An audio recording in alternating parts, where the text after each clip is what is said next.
personal. Listo, en este momento ya inicié la grabación.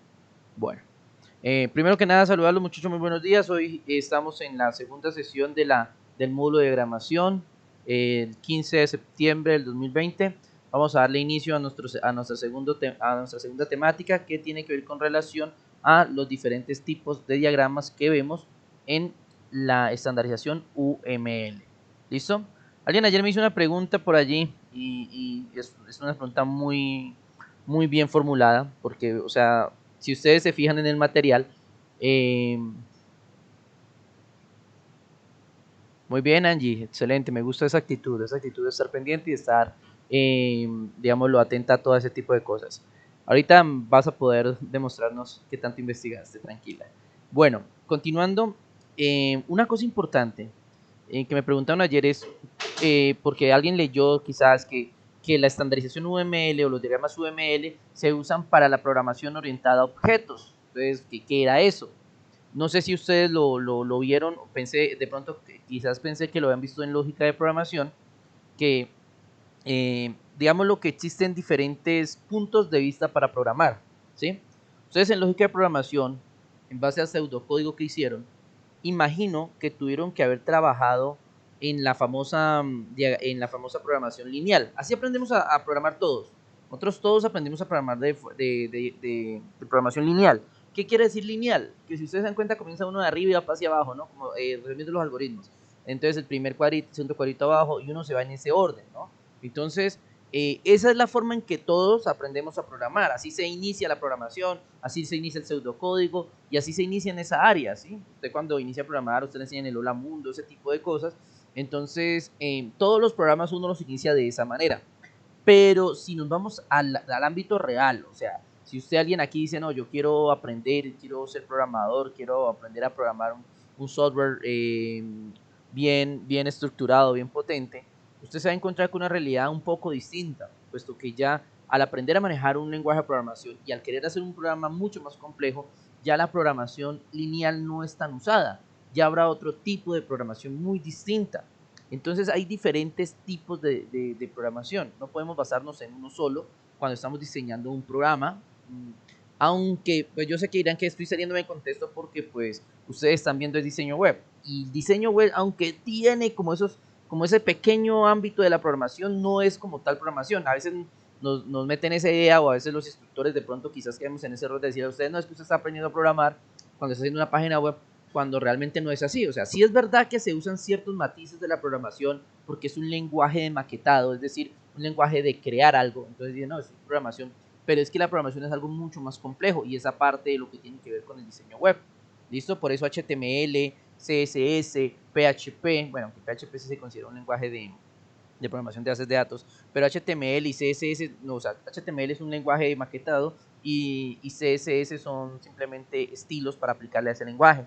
Entonces no hablamos de programación como tal. Cuando hablamos de programación orientada a objetos, que es lo que vuelvo y reitero, que es como la ventaja que nosotros tenemos de poder trabajar de alguna u otra forma con diferentes tipos de programación. La programación orientada a objetos nos permite a nosotros lo siguiente. Por ejemplo, les voy a poner un caso muy común. Vamos a una página web para que usted me lo entienda. Usted está en una página web, ¿listo?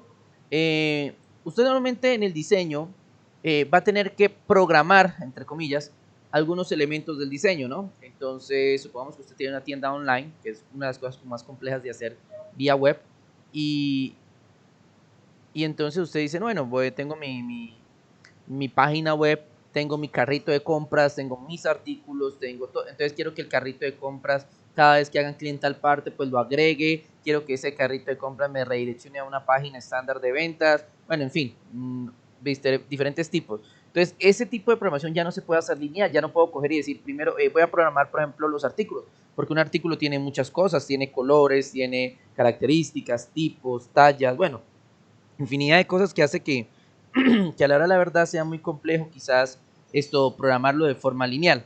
¿Qué pasa allí? Allí se hace lo que les acabo de decir. Se hace una programación orientada a objetos. ¿Qué es una programación orientada a objetos? Que usted subdivide su área, su programa, o sea, por ejemplo, en este caso quiero una tienda online, pero tengo que subdividirla a pequeños objetos ¿sí me va a entender? Y programar cada uno de ellos por separado. Por ejemplo, en la tienda online podría solamente programar el carrito de compras, ¿sí? Programar simplemente los productos, programar la interfaz de ventas, o sea, programar cada elemento por aparte, crear cada elemento por aparte, que al final van a funcionar como un todo, como una sola unidad, pero se programan por aparte. Cuando usted programa de esa forma, donde cada objeto, cada elemento de su composición, de su programa, de su software, de su aplicativo, se programa por aparte, ¿sí? Porque cada uno tiene su propia, digámoslo, sus propios requerimientos. Entonces a eso se le llama programación por objetos, a programar cada elemento por separado. ¿Listo? Yo intento ser muy, digámoslo, muy explícito a la hora de explicar ese tipo de conceptos de programación que realmente son un poco complicados. O sea, yo podría ser más técnico, pero al hacerlo quizás podría enredarlos un poco más porque esos conceptos de programación se vuelven quizás un poco tediosos. Pero como estamos comenzando, ya les estoy conociendo, digámoslo, la Miller friend. Sí, dale, Miller, inténtalo y para que puedas seguir en línea, ¿listo? Ahí un compañero dice que tiene una conexión. Por acá tengo. Deme un segundo, deme un segundo, deme un segundo. Sí, hombre, dale, no hay ningún problema. Intentar, pues, estar pendiente y poder, si se puede solucionar el problema, pues estar en línea para poder continuar con la formación. Listo. Bueno, entonces, es eso, muchachos. Cuando nosotros estamos trabajando o estamos haciendo digámoslo, estamos llevando a cabo una programación en este caso ustedes, que es una página web, que como ya les dije, es una programación, no es programación, pero digámosle que es algo así, que están creando algo. Entonces nosotros tenemos que tener en cuenta este tipo de conceptos. En este caso, eso es programación orientada a objetos. No sé si ya lo habían visto, no obstante, se lo reitero para que lo tengan claro. ¿Listo? Entonces la programación orientada a objetos es eso. Es poder de un todo ir seleccionando pequeñas partes e ir programándolas de forma independiente. Así se hace en el mundo real. Por ejemplo, cuando ustedes están o sea, vamos a poner un ejemplo fácil, Windows, la plataforma Windows, el sistema operativo que ustedes usan. El sistema operativo no lo creó una sola persona. ¿Sí? Uno dice, no, no lo creó una persona. Hay un conjunto de ingenieros diseñando todo el sistema operativo. Obviamente una persona no podría con la carga de programación de todo el sistema operativo. Entonces, ¿qué es lo que hacen? Pues cada ingeniero se encarga de un objeto. Entonces, por ejemplo, alguien tuvo que haber programado el botón de inicio.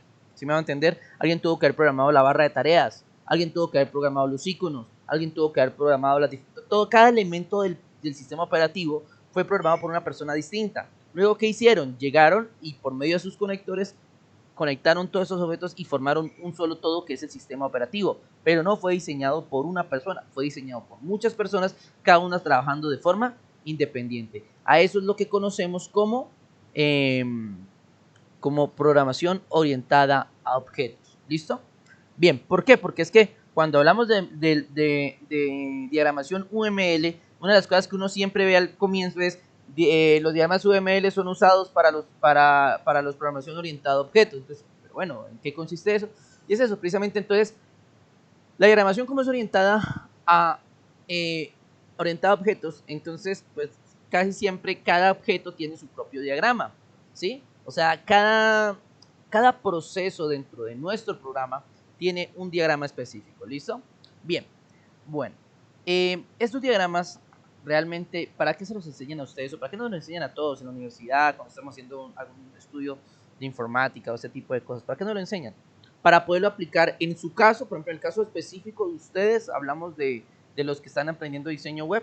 El caso específico es ¿para qué? Se me fue la palabra. Bueno, para ustedes en diseño web, en este caso, es para poder diseñar las bases de datos. ¿Listo? Es para eso, para diseñar las bases de datos. Ustedes tienen que trabajar con las bases de datos y para eso es la diagramación, o para eso se usa la diagramación en este caso para ustedes, para que aprendan a diagramar los diferentes esquemas que se usan en las bases de datos. ¿Listo? Entonces, para que lo tengan en cuenta. Muy bien, señores. Listo. En base a eso vamos a darle inicio ya a la parte más sustanciosa. Antes quiero hacer un apartadito para ver cómo les fue. Un segundo, por aquí tengo abierto esto. Ya. Bueno, otra cosita. ¿Dónde está? Descargas.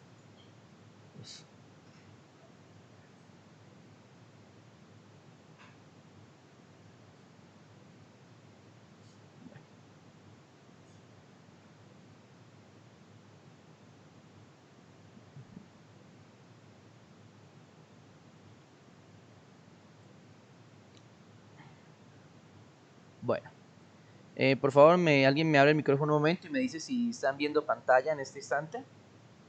O cuando la vean, por Sí, favor. profe, sí. Listo, perfecto. Muy bien. Gracias. Bueno, nosotros vamos a darle inicio entonces a los diferentes tipos de diagrama. Para ello, obviamente nosotros tenemos, digámoslo, un temario, que es el que estamos manejando. ¿Listo? Y que vamos a trabajar en el día de hoy. Bueno, les decía que para iniciar yo iba a hacer unas pequeñas preguntas, ¿recuerdan? Yo iba a hacer unas pequeñas preguntas respecto a conceptos que ya deben manejar. ¿Listo? Entonces, por favor, le voy a pedir que la persona que sepa abra el micrófono y me responda sobre lo que les voy a preguntar a continuación. Ya es algo muy corto, espérate, lo anoto acá para que si alguien de pronto ahí lo puedan ver. ¿Listo?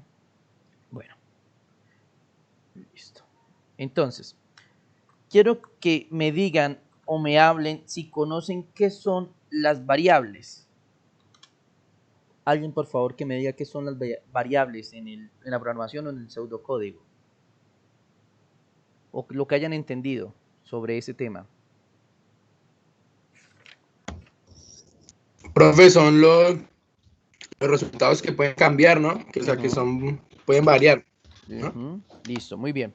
Cuando usted establece una variable, porque tuvieron que haberles enseñado que ustedes dentro de un pseudocódigo, un programa, un algoritmo, uno establece unas variables. ¿A qué me refiero cuando digo voy a establecer una variable? ¿A qué me refiero? ¿Quién me dice?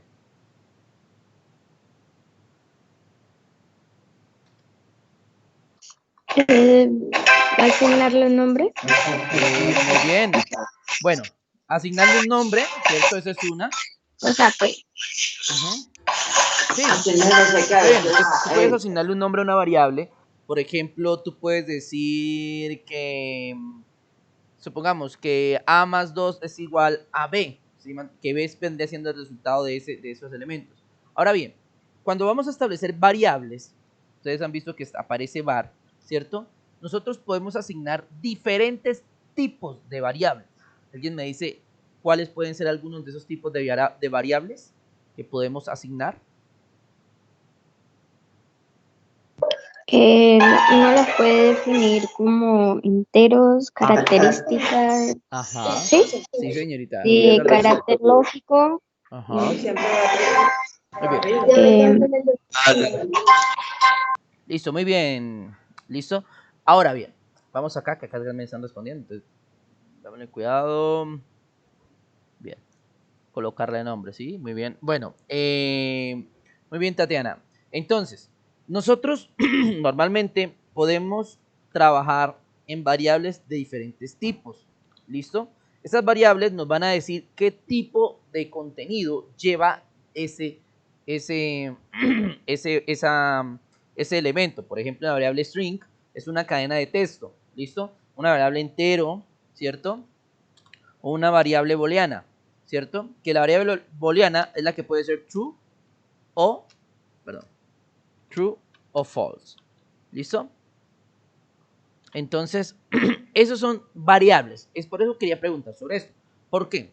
Es que resulta y pasa que dentro de lo que nosotros vamos a comenzar a trabajar, ustedes deben tener claro esto de las variables. Bueno, espérate que de pronto esto lo pueden ver a veces como en español, porque ahí lo pueden colocar como cadena, que puede ser una cadena de textos. Cuando uno hace una variable de tipo string, es una cadena de textos, es decir, que va a escribir algo. Así como ustedes colocaban, si usaron el pseudocódigo en PC, así como cuando colocaban escribir, ¿cierto? Y entre comillas ponían lo que ustedes quisieran que el programa mostrara en pantalla. Eso es una cadena de texto, ¿listo? Entonces, string, cadena, o entero, o true, o false, bueno, pueden haber diferentes variables. ¿Por qué les digo esto? Porque más adelante vamos a empezar a ver ese tipo de cosas, ¿listo? Bien. Ayer nos quedamos en el capítulo número 3, o sea, terminamos el primero y el segundo capítulo, que era qué son los diagramas, y el segundo, unas generalidades sobre los diagramas. ¿Listo? Bien. Entonces, en base a eso, vamos a continuar con el capítulo número 3, que nos empieza a hablar sobre ya los diagramas como tal. Obviamente que hay generalidades, hablamos un poco por encima de lo que son las diagramas, establecimos que hay dos tipos de diagramas, ¿listo? Entonces, para que lo tengamos en cuenta. Bueno, aquí nos hablan entonces de los tipos, o bueno, en este caso, de las clases de diagramas que hay, ¿listo? Vamos a iniciar con los diagramas estáticos, ¿sí? Los diagramas estáticos, ¿cuáles son? Ya los habíamos dicho, son los diagramas que simplemente se encargan de mostrar información, de mostrar el contenido, de mostrar cómo está compuesto algo, ¿listo? Solamente eso. Mientras que los diagramas dinámicos son los que permiten mostrar unas acciones, ¿sí? O una serie de procesos o funciones que realiza determinado elemento dentro de nuestro programa, ¿listo? El primer elemento que vamos a ver son los diagramas de clases. Por ahí Tatiana nos decía que había investigado algo. Cuéntanos, Tatiana, ¿qué has entendido sobre diagramas de clases?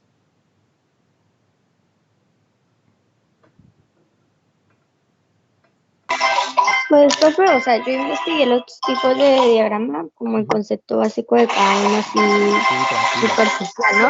Y bueno, tengo entendido más o menos que los diagramas de clase esto muestran como, bueno, es que ahí habían varios ejemplos, explicaban cómo se pueden ordenar según lo que uno necesite, que si puede ser por una agrupación o por una relación, si es herencia, que era si tenían que depender de una información mucho más grande para poder llegar a poder tener un subconjunto. Sí, Eso es más o menos lo que comprendí muy bien. sobre los de clase. Dale, tranquila, no importa. Bueno, muy bien. Está muy bien, Angie. Perdón, Angie, no, me equivoqué el nombre de mi impresión. Ah, no, sí, Angie Tatiana. Muy bien, Angie Tatiana. Excelente. Y sí, los diagramas de clases, como ella lo dice, tienen diferentes composiciones y va a haber un tipo de elementos que vamos a ver. Los diagramas de clase, ustedes, o sea, si se pusieron atención a la clase de ayer, se dieron cuenta que en un determinado momento decía, o les decía dentro del contexto, que los diagramas de clase están quizás muy sobrevalorados. Es decir, los usan demasiado. Parece que no hubiera otro diagrama, que solo se usa diagramas de clases, como si no existieran más diagramas. ¿Por qué?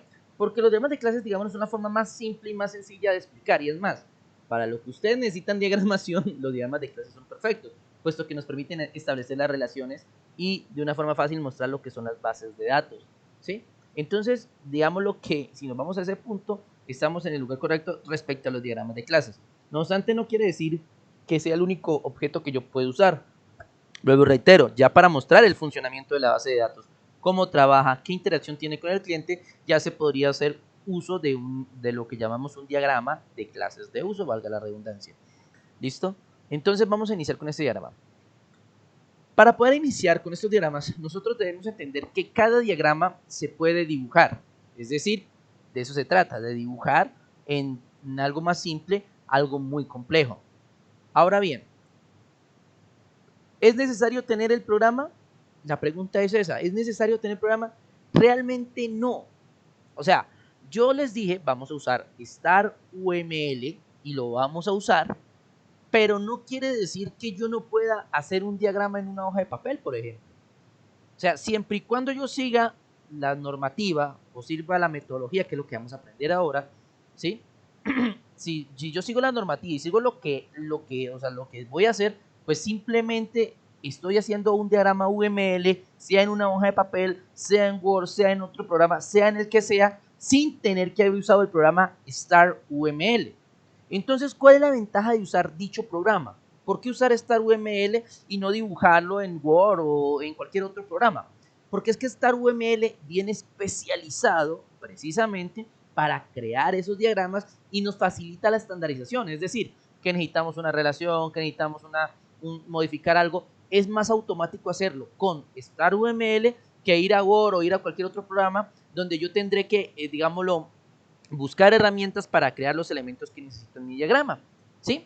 Es eso, muchachos, es eso. Entonces, por eso vamos a usar, yo espero ya a partir de mañana empezar a usar el programa en forma, usar UML, ¿listo? Ya, por ejemplo, lo ideal, ¿qué quiero hacer yo hoy? Yo quiero hoy explicar muy bien lo que es la diagrama de clase, vamos a iniciar con esta. El diagrama de clase, explicarlo muy bien, lo que más se pueda, y ya posteriormente implementarlo, o sea, lo que voy a explicar hoy, mañana hacerlo en el programa, ¿sí? para que ustedes comiencen a hallarse una idea. ¿Por qué? Porque es que ¿cómo va a ser el resultado de aprendizaje? ¿Cómo yo voy a examinarlos a ustedes? Es muy simple. Yo les voy a enseñar cómo está estructurado un diagrama de clase, qué lleva, cómo se conforma, qué tiene, y posteriormente yo les diré a ustedes, hey muchachos, necesito que me cree un diagrama para esta base de datos. El cliente quiere esto, esto y esto, y necesito que me cree el diagrama. Entonces usted tendrá que ir y empezar, bueno, yo ya sé que un diagrama está como esto, se pueden hacer estas relaciones. Ahora necesito pasar un concepto, necesito pasar una base de datos a un diagrama. ¿Qué tengo que hacer?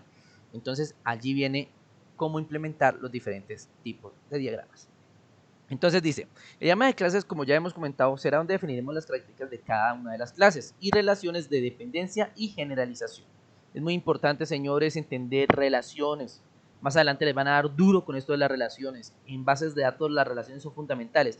¿Qué son las relaciones? Como su nombre lo indica, no estamos hablando de relaciones personales, ¿no? Sino que, pero en concepto es el mismo, es cómo se relaciona un objeto con otro, ¿sí? Cómo se relaciona, así como las personas se relacionan con otras, dentro de las bases de datos, algunos elementos u objetos se van a relacionar con otros. Y esa relación puede ser de muchas maneras, ¿sí? Así como en la vida cotidiana también existen relaciones ¿qué? Pongamos un ejemplo, una relación de dependencia, que aquí lo dice, relaciones de dependencia. Una relación de dependencia podría suceder en la vida real en caso de dos personas donde una persona es totalmente dependiente de la otra y si esa persona, digámoslo, toma determinaciones, la otra se ve afectada directamente por esa relación de dependencia. Algo muy similar sucede en las bases de datos. Cada objeto, dependiendo de su estatus, porque ahí también hay una especie como de estatus, tiene ciertas relaciones con los demás elementos que componen la base de datos. Por tanto, esas relaciones afectan a unos más que a otros. Ya vamos a ver en qué consisten. ¿Listo? Es decir, es donde daremos rienda suelta a nuestros conocimientos de diseño orientado a objetos, lo que les hablaba hace un momento, definiendo las clases e implementando las ya típicas relaciones de herencia y agregación. ¿Listo? Este diagrama sirve para visualizar las relaciones entre las clases que involucran al sistema, las cuales pueden ser asociativas, de herencia, de uso y de contenido. ¿Qué nos están diciendo? Este diagrama sirve para visualizar las relaciones entre las clases que involucran al sistema, las cuales pueden ser asociativas, de herencia, de uso y de contenido. ¿Listo? Muy bien. Se utilizan cuando necesitamos realizar un análisis de dominio. El analista se entrevista con el cliente con el objetivo de conocer las entidades principales en el dominio del cliente. Durante la conversación entre el cliente y el analista deben tomar apuntes. De estos apuntes se buscarán las clases para los objetos del modelo, buscando los sustantivos proveedor, pedido, factura y convirtiéndolos en clases. Después se verá que algunos de estos sustantivos pueden ser atributos de otros en vez de entidades por sí mismas. También se buscarán los métodos para esas clases buscando los verbos, calcular, imprimir, agregar. Los diagramas de clases describen la estructura. Bueno, antes para que no se me enreden tanto aquí en esta parte. ¿Qué es lo que están diciendo aquí, muchachos? Que nosotros debemos empezar a subdividir. Vamos a poner un ejemplo muy sencillo para iniciar con nuestro primer diagrama de clase. Resulta y pasa que yo les voy a decir a ustedes, muchachos, quiero vender libros. ¿Listo? Voy a vender libros, ¿cierto? Ahora, como voy a vender libros, necesito unas bases de datos. Recuerden que las bases de datos es donde se guarda información. Listo. Vamos a ver si alguien con ese concepto me dice, de pronto, ¿qué base de datos necesito tener para crear un sistema que me ayude a vender libros? ¿Qué tipo de base de datos? ¿La base de datos de qué debo tener en este caso? ¿Quién me dice?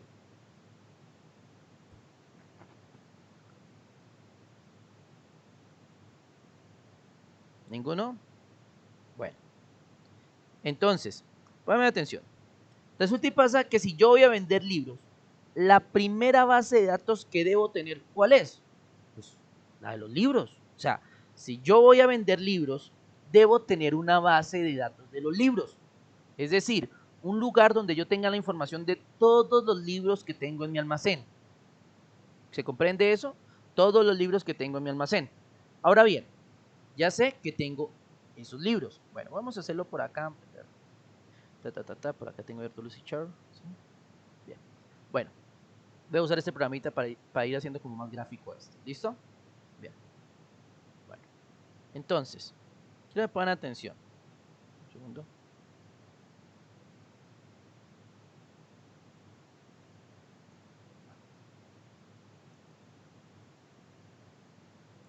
Bueno, entonces, voy a reiterar lo que estaba diciéndoles. Yo quiero vender libros. ¿Listo? yo quiero vender libros, quiero poder vender los libros, ¿listo? O sea, que voy a crear una tienda que me permita leer los libros, ¿sí? Pero para que yo pueda vender los libros, lo primero que tengo que tener es una base de datos ¿de quién? Pues, obviamente de los libros, ¿cierto? ¿Por qué? Porque obviamente esta base de datos me va a permitir a mí, cuando yo tenga alguna duda o inquietud, voy a poder ir a ver qué libros tengo, porque alguien llega y me dice, bueno, necesito el Quijote de la Mancha. Bueno, listo, voy a ver si lo tengo. Entonces necesito una base de datos donde yo pueda ver, porque me queda muy duro ponerme a buscar por toda la tienda, si es una tienda gigante, buscar qué libros tengo. Entonces necesito una base de datos, puede ser en Excel, donde quieran, donde hayan puesto todos los datos del libro. Ahora bien, voy a ver esta pregunta, a ver quién me puede ayudar ahora. ¿Qué datos necesitaría de cada uno de los libros? ¿Qué datos necesito? ¿Quién me dice? El nombre, Muy Profe, bien.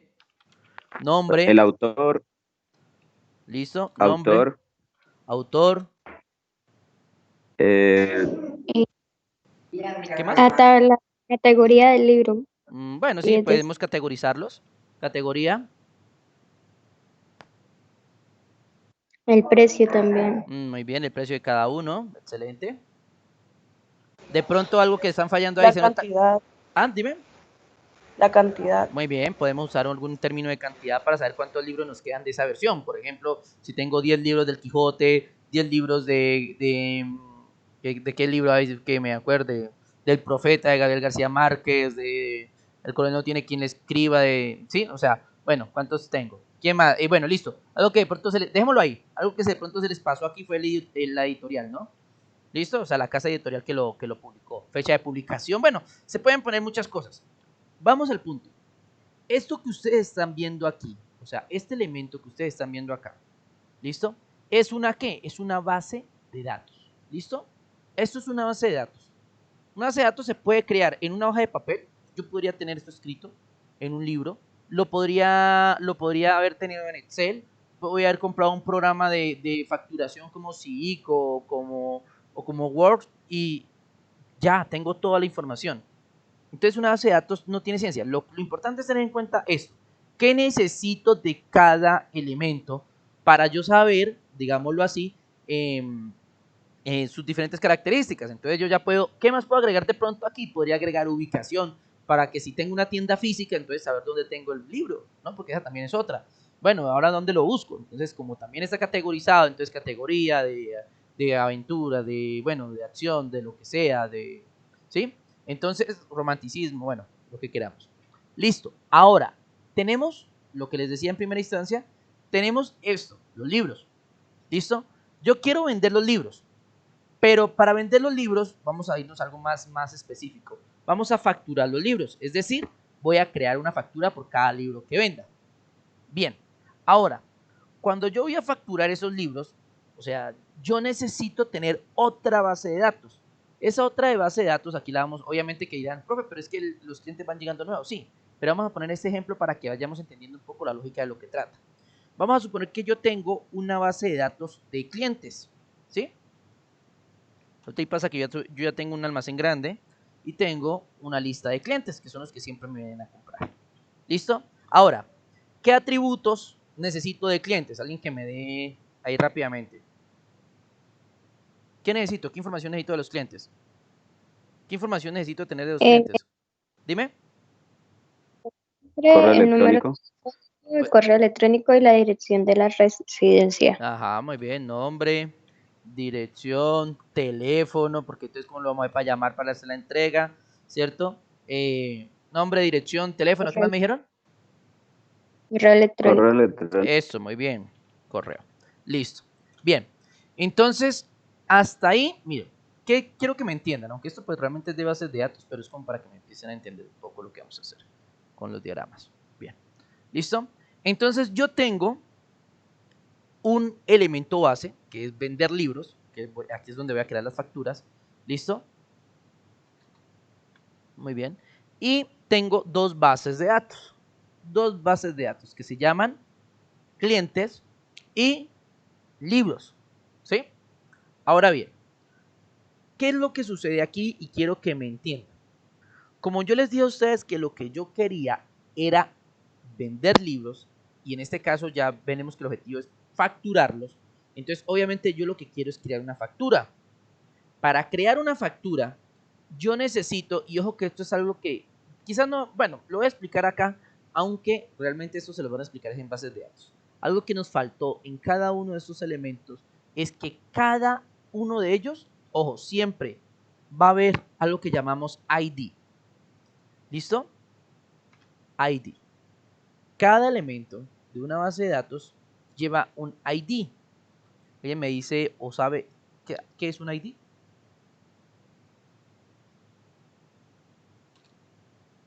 ¿No saben qué es un ID? Es un identificador. Muy Que cada bien. uno se tiene que La identificar, ¿no? identificación. Ujú. ¿Alguien me puede dar un ejemplo de un ID? La idea. La cédula de nosotros. Muy bien, excelente, bien por esa. Claro, la cédula. Nuestro ID es la cédula. ¿Qué pasa con la cédula? ¿Quién me dice? ¿Los números de la cédula? ¿Yo puedo encontrar a alguien más con mi número de cédula?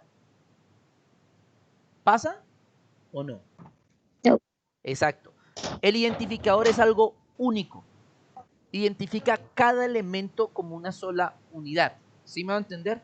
Y esto es algo que todas las bases de datos deben tener. Deben tener un ID. Es más, mis facturas también deben tener un ID. ¿Listo? ¿Por qué? Tienen un identificador. Es decir, un elemento que nos hace a nosotros identificar frente a los demás elementos. Si alguien me dice, venga, vengo a hacer un reclamo porque este libro no me sirvió, entonces yo digo, vengo, ¿cuál es su factura? Entonces en la factura yo miro el número y puedo ver mi base de datos de facturas donde yo voy a saber a qué factura o a qué procedimiento se refiere, en base a qué, en base a los elementos que tenemos a la vista. ¿Listo? Entonces, ¿qué pasa con esto, señores? Así se crea una base de datos simple. Obviamente aquí en factura yo crearía otros elementos, ¿no? Entonces, pongan atención. Esto, bueno, vuelvo y reitero, estoy metiéndome con mucho en base de datos, pero necesito hacerlo para que no se me enreden tanto con lo de diagramas. Por ejemplo, miren esto, que más adelante en diagramas quiero que lo tengan en cuenta. Yo no tendría que volver, pongan cuidado si yo me pondría otra vez acá, nombre del cliente, dirección del cliente, teléfono del cliente, correo del cliente, ¿sí me va a entender? Y luego, ID del libro, nombre del libro, autor del libro, estoy repitiendo datos, ¿sí se fijan? Porque estos datos, ¿dónde ya los tengo? En las bases de datos de libros y en la base de datos de clientes. Entonces, volver a escribir todo lo mismo sería absurdo.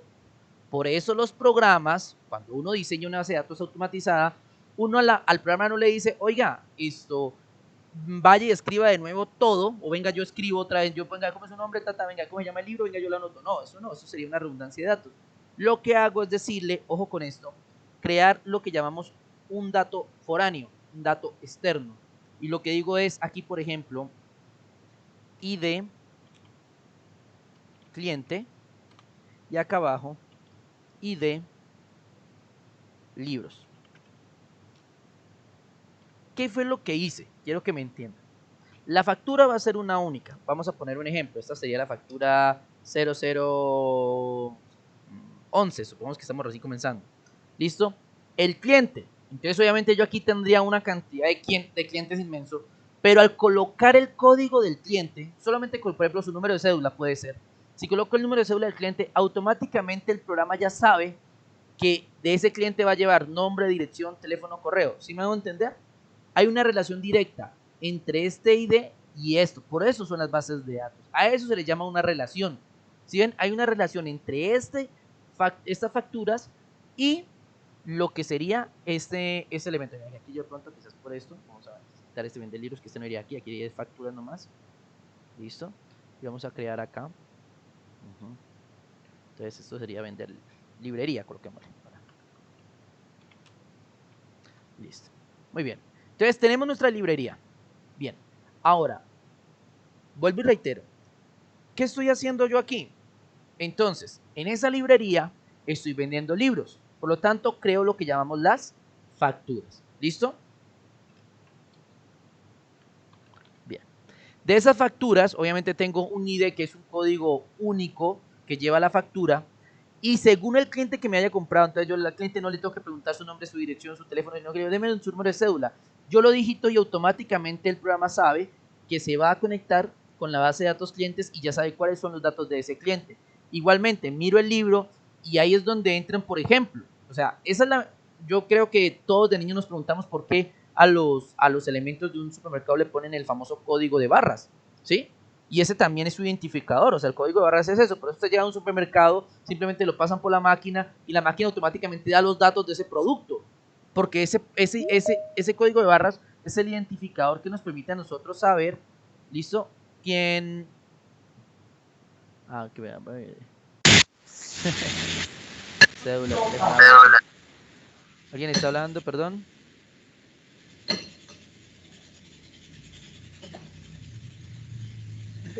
John Wilson. Profe, muy buenos días. Sí, presentando disculpas, profe, porque acabo de llegar la energía. Así, tranquilo, no hay problema. Ahí recuerden que la grabación va a quedar después para que mire el pedacito que se perdió, ¿listo? Gracias, profe, muy amable. Listo, hombre, que sea muy bien. Ya seguimos. Muy bien, entonces, continuando con lo que venimos diciendo. Entonces, bueno, reiteremos fácilmente. Aquí les estoy explicando un poco de bases de datos. Realmente esto todavía no es diagramación. Estamos solamente hablando de bases de datos. Para que ahorita que explique quede más fácil entenderlo.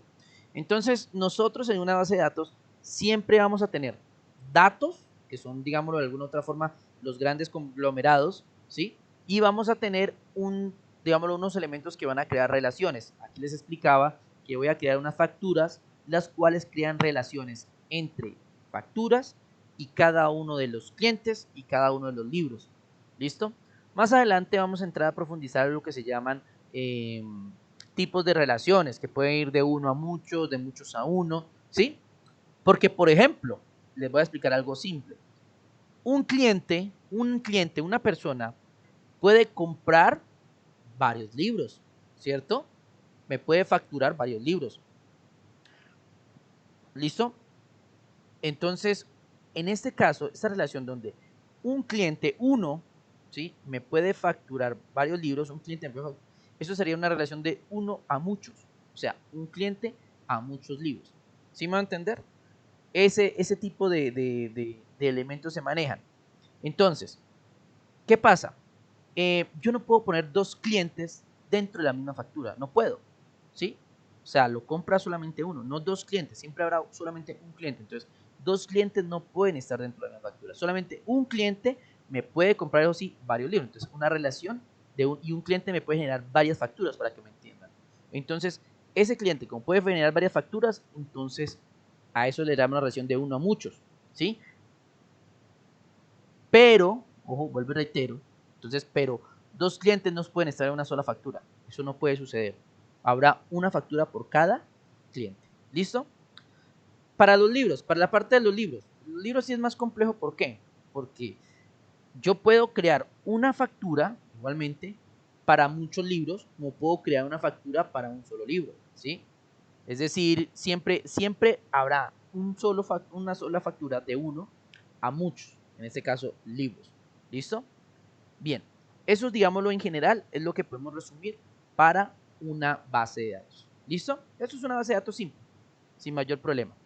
Ahora bien, ¿qué pasa con estas bases de datos? Ustedes ya más adelante tendrán que ir comprendiendo o ir en su investigación conociendo cómo funcionan las diferentes bases de datos. Usted puede crear, por ejemplo, la base de datos de, ¿qué le digo yo? De una venta de carros, ¿listo? Donde la venta de carros pues tendrá los diferentes tipos de carros, si los van a categorizar, o sea, si son camionetas, si son automóviles, si son buses, si son de carga pesada, ¿sí? Bueno, en fin.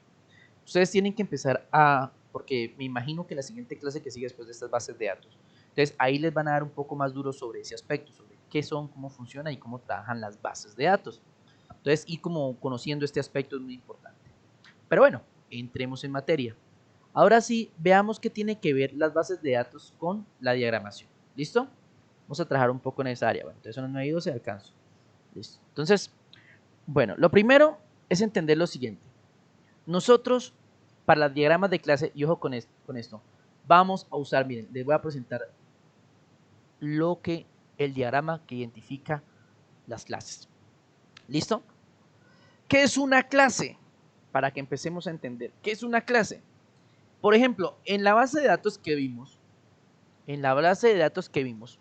una clase serían ¿cuál? ¿Quién me dice ahí? ¿Quién la captó? ¿Quién me dice cuál es una clase? Se las voy a poner más fáciles. En esta librería hay 3 clases. ¿Quién me dice cuáles son? Pues libro, factura y cliente. Exactamente, muy fácil, ¿cierto? Libros, facturas y clientes. ¿Serían las qué? Las 3 clases, ¿sí? Es decir, en esta base de datos que yo creé para mi librería, tengo 3 clases. Libros, clientes y facturas. Muy bien.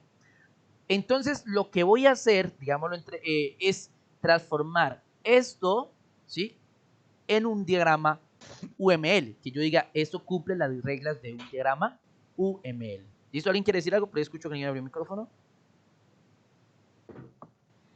¿No? Bueno, listo.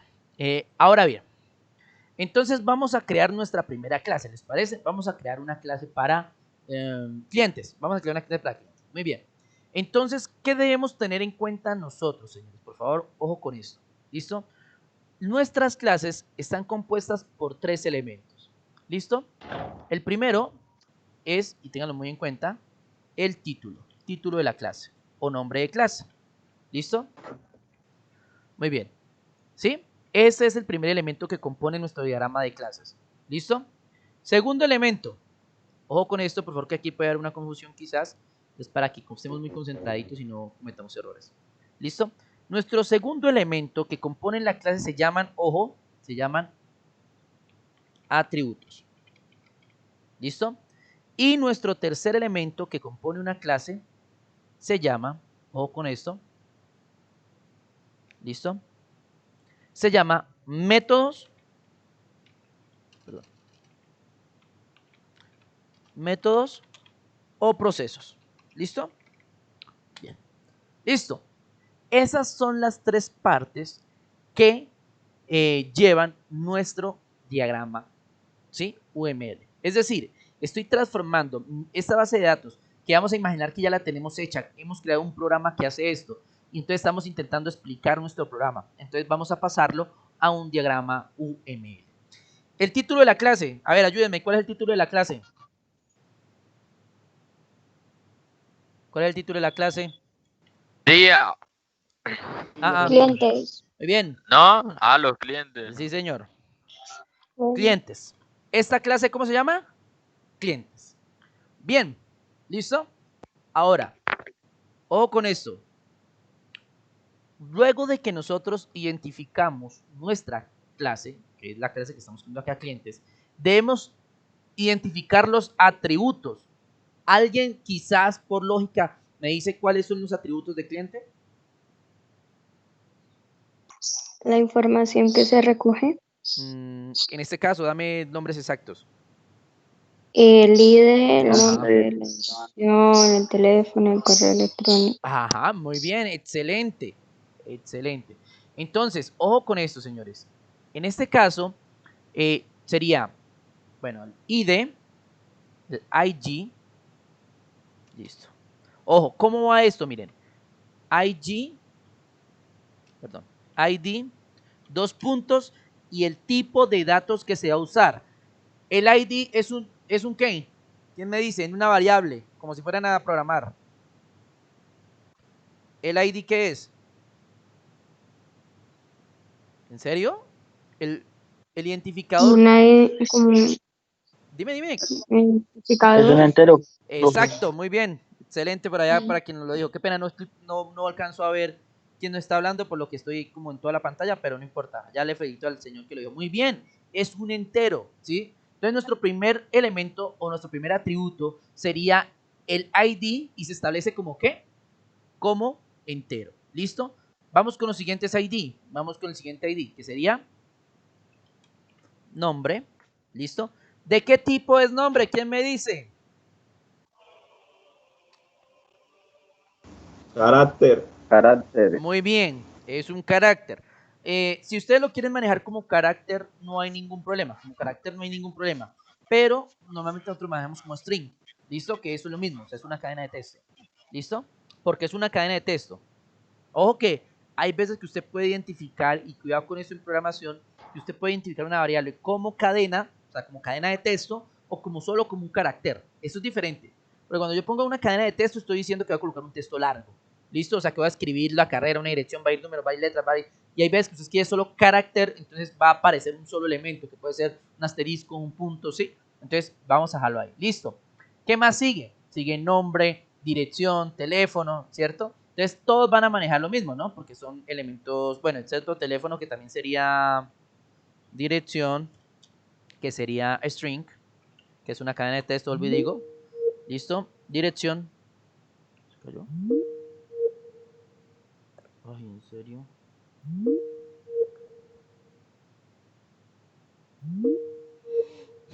No, ahorita.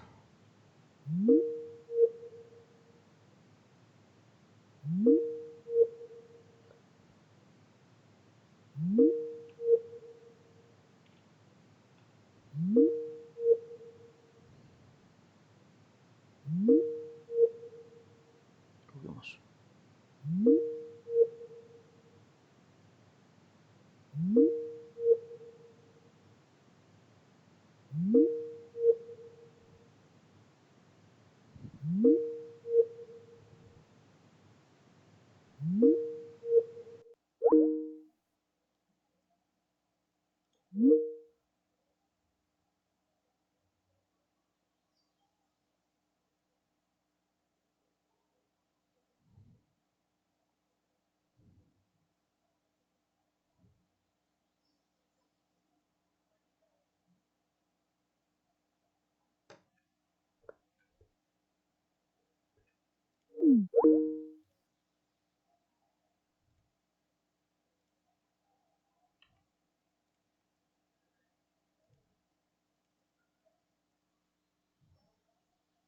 ¿En serio?